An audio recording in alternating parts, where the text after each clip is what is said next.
Hola, aquí Beth. Estamos en un nuevo capítulo del programa Más Conocimiento. Hoy tenemos a un nuevo invitado, el cual será presentado por Martín, así que la dejo a él. Sí. Hola, en esta segunda edición del programa estamos con el doctor Fernández Sobrieta, físico y divulgador científico, así que le damos la bienvenida. Y bueno, vamos a iniciar con la primera pregunta. Ok, pueden preguntar qué es lo que ustedes quieran. Entonces, ¿cómo fue su experiencia como estudiante de física y después, durante el transcurso del tiempo, de cantar también a hacer divulgación? Fue súper buena en realidad. O sea, cuando uno se mete a esto es porque te apasiona, si no uno no entra. Yo en realidad venía del campo. Yo soy criado en los Andes. Y postulé acá porque me gustó el ambiente, el de la U, que era una U más revoltosa, era menos formal, qué sé. Y tuve ya la muy buena suerte de haber sacado un muy buen puntaje, entonces tuve pues la beca de licenciatura en ciencias. Y así que pude estudiar acá el sin pagar, digamos, gratis, gracias a esa beca, con la condición de no repetir en ningún ramo. Así que obviamente había que estudiar mucho y que lo hice, así que sí que me lo pasé súper bien, fue un tiempo súper bonito, igual con un montón de estudio y todo. Y en fin, que me lo pasé bien, digamos, sí, eso. Y después llegar a hacer posgrado un paso natural también. Claro, o sea, resulta que estando acá para el magíster, justamente me dieron pues una beca, yo feliz, obviamente, para seguir estudiando, aprendiendo cosas. Y después para el doctorado, igual, yo me acuerdo que me salió una beca CONICET. Pero casi simultáneamente, igual gané una beca del gobierno alemán, el DAAD, y me fui para allá, que abandoné que la beca fue, y dije, o sea, ¿saben qué? Me están dando una beca allá, quiero continuar allá. Y que lo pude hacer, porque aquí en la universidad me dijeron, ya, vayan nomás. Y estuvo muy entretenido, fue toda una experiencia. Después, como parte de esa beca, tenía que volver acá, y ahí empieza pues la vida de científico. O sea, tú tienes el doctorado y después trabajas como de mercenario, digo yo, tú empiezas a hacer postdocs en distintas partes del mundo. En temas súper apasionantes y diversos, y viajas de un lugar al otro, y empieza una trayectoria ya media errática, porque ser científico es ser un explorador, o sea, vas a donde haya algo que descubrir y vas nomás, o sea. Con la pura curiosidad y entusiasmo de la quinta región se viene acá y sin conocer a nadie tampoco. No, aquí yo no conocía a nadie, no, o sea, llegué justamente porque antes de entrar pues a la U, quería ver en dónde que podía estudiar. Por ejemplo, hay un montón de universidades que también son muy bonitas. Yo, por ejemplo, que fui a la Federico de Santa María, que es muy como señorial, como, no sé. Que hicieron en Santiago, igual, y me pasé por toda la universidad. Y llegué acá y estaba todo rayado y no sé, como más revoltosa. Y dije, vamos de ahí somos. ¿Y qué me vine acá? Que la época que me pareció, yo me tenía. La experiencia para seguir con su estudio y todo, ¿cómo fue eso de tener que irse? Porque uno se va a otra parte, no conoce a nadie, aparte de los profesores con los que quiere trabajar. ¿Cómo eso de tratar de adaptarse en otro lugar? Wow, es muy complicado porque de partida yo apenas sabía que sea español, inglés y nada más. Y llegas a un país distinto. Además llegué a la parte como de Alemania oriental, en donde, claro, ya los más jóvenes hablan inglés, pero los más viejitos hablan alemán y ruso. Entonces, claro, estáis súper perdido, uno no entiende las costumbres, no entiende cómo se hacen las cosas, las comidas. O sea, tú vas al súper y dices, ¿qué estaría comprando? O sea, claro, y a lo mejor compráis una cuestión que tú pensáis que es algo y llega otra cuestión. Entonces, claro, sí, ¿no? Los 6 primeros meses es duro, y sobre todo si uno no ha ido a ninguna parte antes. Claro, y después de eso uno ya se empieza a acostumbrar, te empieza a gustar la comida, empiezas a comunicarte más, pero tenés que ponerle esfuerzo. O sea, que como parte de la beca yo tenía un curso de alemán. Ahora, los idiomas no es algo en lo cual yo sea muy talentoso, así que aprobé el curso, pero me costó, digamos. Y en donde aprendí ya más alemán fue, no sé, en las cantinas, conversando con los jurados, o sea, claro, ¿no? Sí. ¿Es comparable su llegada a Alemania con la llegada a Concepción? Porque también es llegar claro, desconocido. Sí, no, claro, cuando Sí, sí, un poco. O sea, llegar desde el campo acá, y tú no entiendes nada, llegas y conoces a gente nueva, a tus compañeros. Sí, es siempre esa cosa como excitante y rica de que te conoces a gente nueva y claro, hacer cosas. ¿Y cómo aparece esta oportunidad de hacer divulgación? Ah, wow, eso apareció después de muchas vueltas, porque claro, yo hice los postdocs, después volví a Chile, trabajé un tiempo que en la Católica acá, y después volví a viajar, etc. Es típico cuando tú recién sacas el doctorado. Y en esa época yo me recuerdo que tenía una oferta para irme a Costa Rica. Ya. Y simultáneamente se abre una oportunidad acá. Y me dice, no, Fernando, ¿por qué ya no te venís acá? Y me quedé acá al final. Pero fue completamente inesperado. O sea, yo ya tenía las maletas hechas. Ya. Y al final que me quedé acá, ¿no? Y me acuerdo que en esa época el desafío era bastante curioso porque justamente que lo que suele pasar, y creo que es un tremendo error, es que en el mundo como el de la investigación científica a veces, o que al menos pasaba antes, creo como que ha cambiado un poco, pero antiguamente se veía como un poco como muy secundario todo lo que tiene que ver pues, con divulgación. Así como, es como, si lo quería hacer, como que está bien, pero un poco en pérdida de tiempo, así como que se veía como comentar. Pero el problema está en que eso, dado el sistema universitario chileno, es súper mala idea. Porque, ¿cómo es que ya las personas se enteran de que existe la carrera, por ejemplo? Claro. Entonces, recuerdo que en esa época pasaba que los puntajes de entrada eran muy bajos y no se llenaban que los cupos. Entonces, el problema está en que, dado como el sistema universitario, los puntajes no miden cuán difícil es una carrera, sino que miden cuán popular es la carrera. Cuánta gente quiere entrar en la carrera. Que eso es todo lo que está midiendo, no cuán difícil es la carrera. Entonces el problema era que, claro, tú necesitabas gente que de verdad quisiera estudiar algo relacionado con ciencia, que es una carrera súper complicada y que de verdad que le quisieran poner. Entonces ahí pues la solución fue hacer más divulgación. Claro, y yo recién llegaba, me acuerdo que Luis, el director, dijo, ya Fernando, vamos a poner esta misión, yo sin tener idea de nada, o sea, así como llegando, ya hagamos algo. Y ya, o sea, empezamos a hacer charlas, rediseñamos todo el material gráfico de la carrera, todo, y cambió mucho, o sea, se llenaron todos los cupos, subieron que ya los puntajes, ya anduvo todo pues, mucho mejor que con la Valeria, hicimos una súper buena dupla, hicimos un montón de actividades juntos. Las habilidades comunicativas siempre estuvieron, como el desplante, impronta de entusiasmar al resto, porque es algo que siempre lo caracteriza. Que yo diría que yo tengo muy pocas habilidades comunicativas. O sea, en realidad yo hasta soy medio tartamudo a veces, o sea, soy la persona más improbable para hacer esto. Lo único es que hacer ciencia me apasiona, es algo que amo. Y claro, y se me sale que el entusiasmo, pero que yo sea el tipo más comunicativo y el que dé el discurso perfecto, no, o sea... Son más las ganas que como que el talento, que diría yo. ¿Pero se fue mejorando con el tiempo? ¿Usted ve algún cambio o es como, no puedo decir así, estoy igual que como empecé para poder No, o sea, que sospecho que uno va adquiriendo un poquito más de práctica, uno va aprendiendo como de los errores que tú aprendes, sabes que eso que está ahí como que no funcionó tan bien, que funciona mejor otra cosa. Claro, y vas aprendiendo en base a los errores, no se entiende así. Y gracias a que te van enseñando, que Valeria que me corrigió un montón de cosas, decía, no, pues Fernanda, así no. Claro, ahí uno va haciendo cosas nuevas. Y en cuanto a la investigación hoy en día, después, ¿siempre estuvo relatividad general, así como...? Sí. ¿O siempre estaba como cuántica, otra área de la física? No, de todo, o sea, cuando era estudiante, o sea, en general todas las áreas son interesantes. Cuando era estudiante estuve muy interesado en temas, a veces algunas cosas que tienen que ver con teorías de sistemas complejos, como redes neuronales, un poco en información cuántica, después en relatividad general.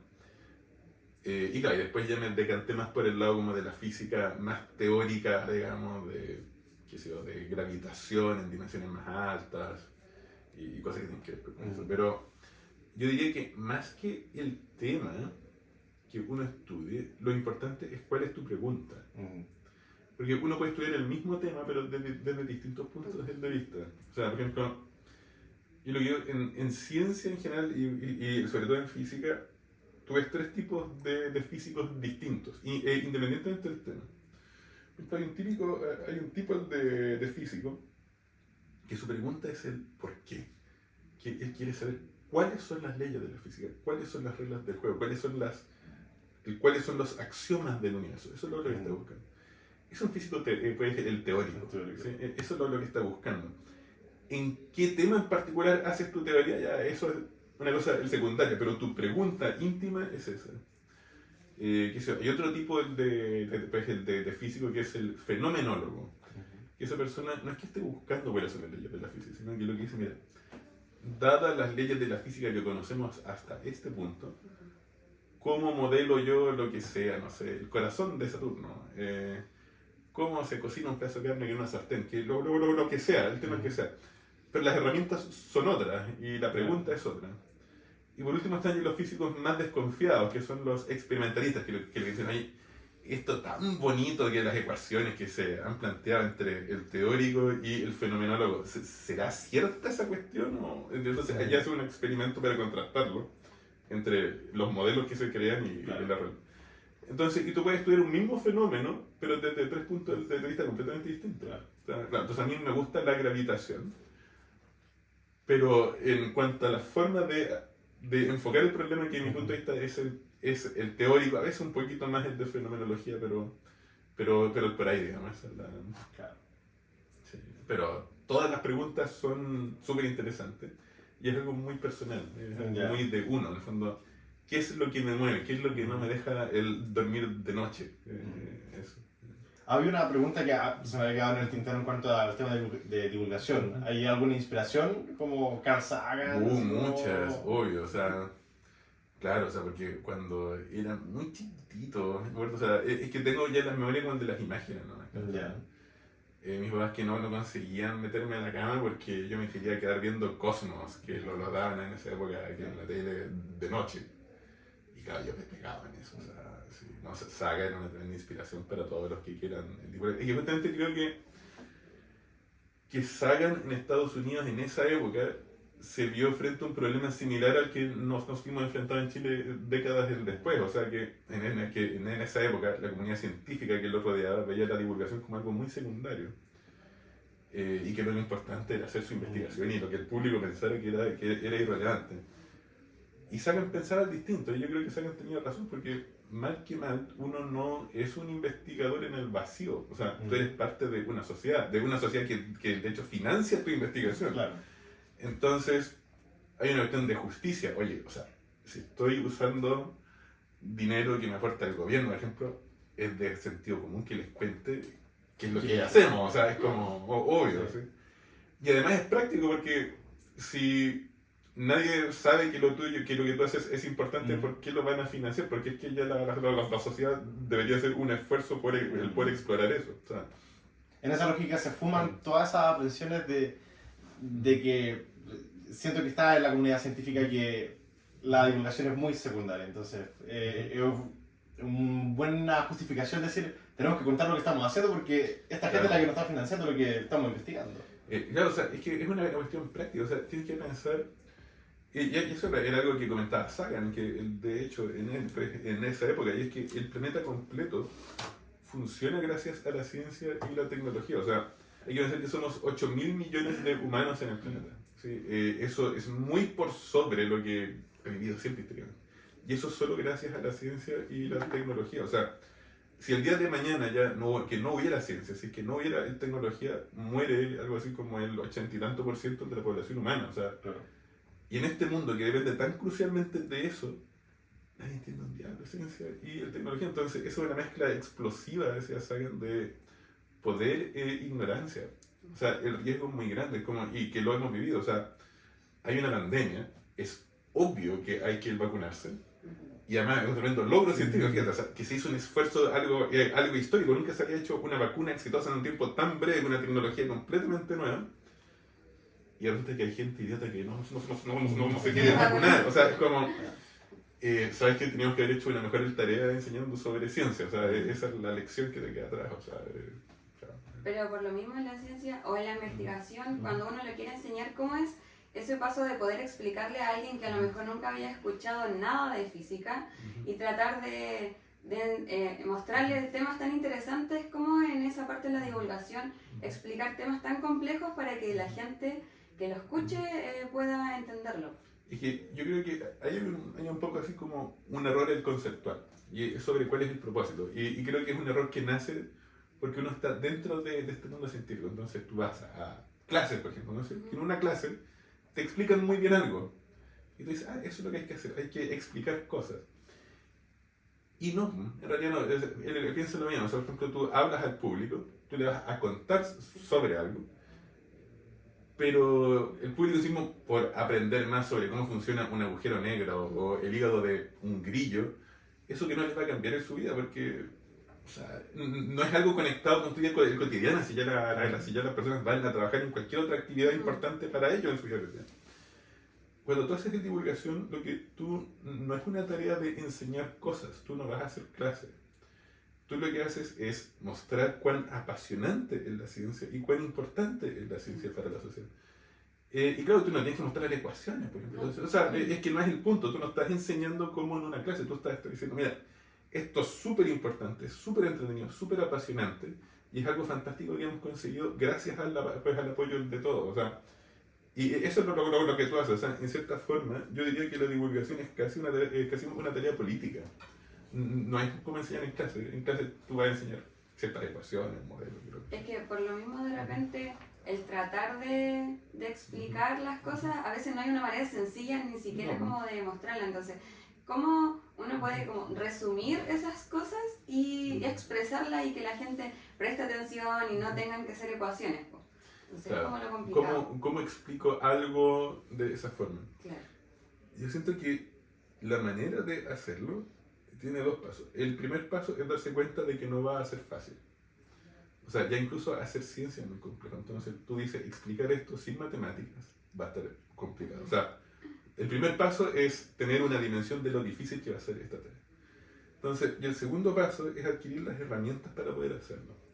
De que las herramientas vienen más que del lado científico, vienen más del lado artístico. Por ejemplo, si tú lees y tienes una cultura más o menos de qué es lo que los escritores hacen, tú te das cuenta que hay un montón de herramientas literarias a tu disposición, como la metáfora, por ejemplo. O sea, tú dices, ¿qué imagen mental puedo crear para comunicar esta idea? O a lo mejor ya ni siquiera para comunicar la idea, sino que la emoción del descubrimiento. O quizás cosas tan básicas como la proporción de algo, así como, oye, ¿cómo explico cuán grande es algo, cuán pequeño es algo? Tienes que crear imágenes mentales, y eso creo que viene mucho más de la literatura que de la ciencia. Tienes que tener un background igual artístico que es importante. Si somos seres humanos que son íntegros, uno no es una máquina de calcular, uno es una persona. O sea, creo que por ahí va. No sé. ¿Qué otra cosa más podríamos agregar? Que lo que usted quiera. Sí. ¿Cómo ha vislumbrado las generaciones que ingresan hoy a física cuando ingresaste hace ya no mucho tiempo tampoco? Sí, no, pero el mundo cambia muy rápido.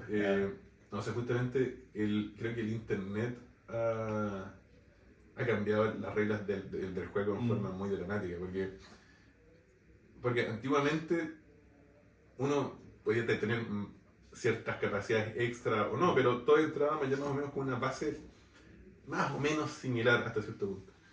Pero el internet hace esta cuestión muy desigual. O sea, tú en internet que te metes y puedes perderte las teorías conspiranoicas más absurdas y no aprender nada y ver solamente videos de, no sé, de gatitos, que no tienen nada malo que ya los gatitos, pero hay más cosas, ¿sí? Entonces, claro, pero por otra parte tú también te puedes meter al mismo internet y obtener la investigación más avanzada en las fronteras de lo que se sabe. O sea, y hay de todo. Entonces tú te encuentras que con gente que llega y que no tiene idea de nada, y te digas que con gente que llega con un nivel fantástico. ¿No? Entonces es un panorama muy variado, con intereses súper variados, con un montón de ideas que pueden ser extremadamente buenas y otras extremadamente malas. Entonces, que se pone complicado, sí. Pero tiene sus cosas buenas. Es un desafío distinto, pero está bien. O sea, para la docencia también, porque al evaluar también llegan con cosas distintas. Entonces... Sí, y además hay que dar cierta perspectiva de cómo escoger ideas. Resulta que eso es algo que viene más bien de la filosofía, de la ciencia. Entonces, por ejemplo, una carrera tradicional supone que las personas ya en la enseñanza media tienen cierta base en lógica, en filosofía, cosas que en el mundo actual no es cierta, o sea, no es así. O sea, tú tienes que recordar, sabes que cuando ya la gente entra, tengo que darle esas herramientas, tengo que enseñarle estas tremendas máquinas que hemos creado, como la lógica y como la filosofía de la ciencia, cómo funciona el método científico, por qué funciona, cómo funciona, qué tipo de cosas me entrega, cómo distingo ideas buenas de ideas malas. Y ahora es súper importante eso, o sea, tú puedes enseñar un montón de cosas técnicas, pero si no enseñas eso, que no va a servir bien, ¿no? Tiende a perderse también en el internet. Claro, es que es muy fácil, o sea, si tú no tienes idea de nada, y tú estás así, como llegaste al mundo y ves eso, ¿cómo distingues una buena idea de una mala, de una mala idea? Es casi imposible, o sea, no. Y ahora con esto último por ejemplo, el chat GPT, la inteligencia artificial. Wow, he jugado mucho con esa cosa. Sí, yo también, ¿tú ya? Sí. Sí, es fantástico. Fantástico. O sea, que me ha hecho pensar un montón. O sea, prácticamente me he dado cuenta de cosas que yo ya intuía, y creo como que el chat LGBT como que me hizo verlas con una claridad más grande. Por ejemplo, hay muchas veces que se piensan cosas así como los típicos ejercicios de los libros de primeros años, el físico, el wrestling, el cero, el circo. Y resulta que tú le pones uno de esos ejercicios al chat GPT y en general te lo va a hacer súper bien, ¿sí? Porque son un poco mecánicos, porque no requieres comprender algo en una profundidad tan grande. Entonces, y en cambio yo mismo, justamente, le pongo que quizás algo que incluso es más sencillo al chat GPT, pero que te requiere comprender mejor de qué es lo que estás hablando. Y entonces el GPT ya se tupe, diría uno en chileno, y claro, y te da una respuesta que es errónea, así como que tiene buena pinta, pero no. Entonces, a lo mejor esto te está señalando qué es lo que uno debería intentar hacer. O sea, justamente lo que uno debería intentar hacer con los estudiantes, justamente hacer eso que ChatGPT no es capaz. Comprender cosas en profundidad. ¿Para qué quiero enseñarles a hacer en forma mecánica ejercicios completamente desconectados del mundo real? O sea, Lo puede hacer una máquina. Sí, lo puede hacer una máquina. O sea, claro, a lo mejor cuando estás recién adquiriendo que la capacidad de ser algún paso intermedio. Pero si te quedas ahí ya nada más, es como que no va a tener mucho sentido. Justamente, eso es algo que a mí me gusta un montón. Notar que los estudiantes desarrollan esa comprensión profunda, de verdad, de las raíces de las cosas. ¿Por qué esto es como es? Eso es lo que importa, ¿no? Bueno, para ir finalizando y siguiendo esta misma línea de cómo los estudiantes, ¿qué consejos les das a los que están estudiando ya ciencia física o física aquí dentro de la facultad, o para aquellos que quieran entrar a la carrera? Y los que quieran dedicarse a la divulgación también, Exacto. ¿no? ¡Wow! Ahí son un montón de cosas. O sea, y lo primero es que esta cosa es difícil. O sea, no es una carrera fácil, así como que tú dices, no, una carrera que dura, no sé, 4 años y de ahí yo ya estoy listo y tengo mi casa, una familia y 2 perros, un gato. No sé, es que no es así. O sea, es una carrera que es muy larga, entre que entras y hasta que obtienes el doctorado, si es que no te echas ningún ramo, son 10 años al menos. Y de ahí uno va a hacer el postdoc. O sea, es una carrera muy larga, te requiere un montón de esfuerzo, además es muy competitiva. Claro, que te va a ir bien si desarrollas tus capacidades para ser de verdad muy bueno. Así son las carreras científicas. O sea, y tampoco puede ser de otra forma, porque descubrir cómo funciona el universo tiene que ser complicado, porque si fuera que tan fácil, todo el mundo lo haría. O sea, es complicado en forma intrínseca. Entonces, y yo soy convencido de que para hacer bien divulgación, tienes que ser primero un buen científico. O sea, hay veces como que creo que un gran error que se comete a veces es menospreciar cosas como si fueran menos importantes. Y no, o sea, justamente para hacer bien la divulgación tú tienes que comprender bien de qué es lo que está hablando. O sea, ¿por qué? Porque, por ejemplo, supongamos que yo quiero hacer un video de divulgación. Y pongo que se va Morgan Freeman, ¿no? Y claro que me va a leer todo genial, o sea, una voz profunda, entretenida, o sea, como que estuviera hablando Dios. ¿No? Entonces tú dices, mira, y Morgan Freeman quizás ya no sabe nada él de ciencia y que lo hizo genial.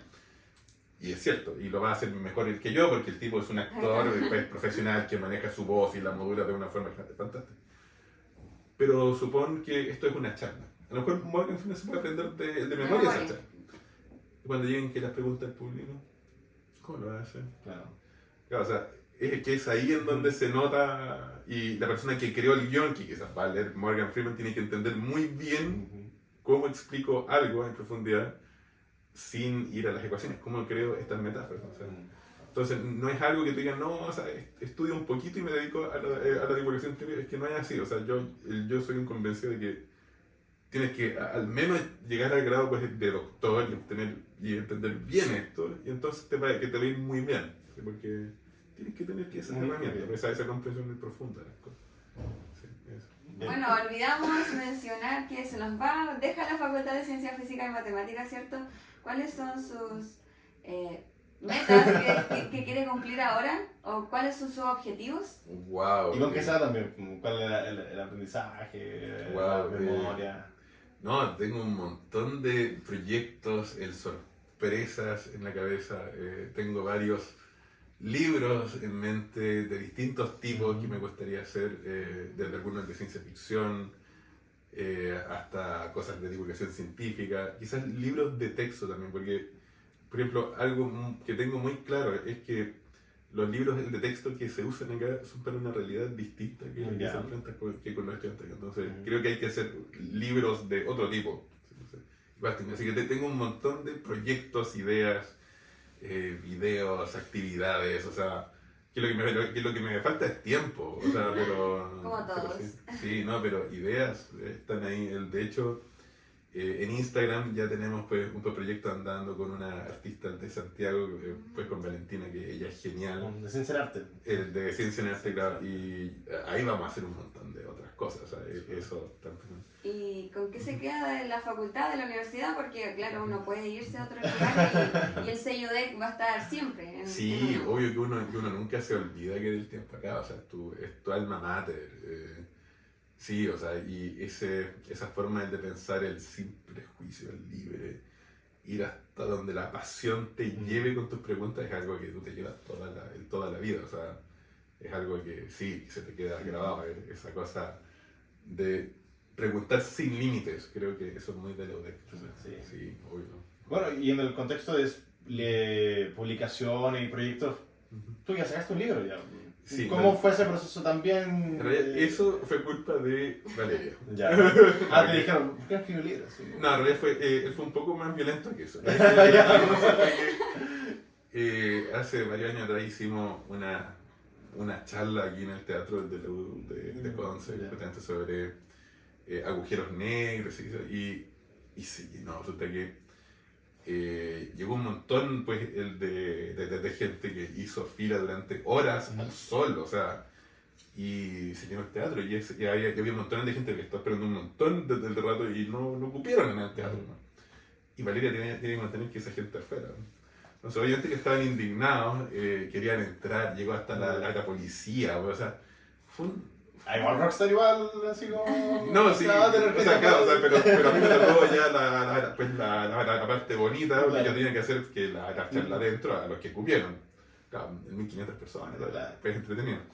Pero Valeria tenía que controlar a los que querían entrar. Entonces le tocó toda esa parte compleja y todo, y yo feliz, pues yo y me encuentro con Valeria así toda molesta y dice, Fernando, ¿sabes qué más? Escríbete un libro, porque ya esto nunca más. Así como que...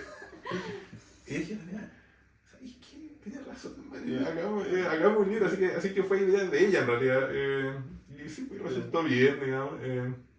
Fue básicamente que de lo que hacíamos y de las preguntas que los niños hacían.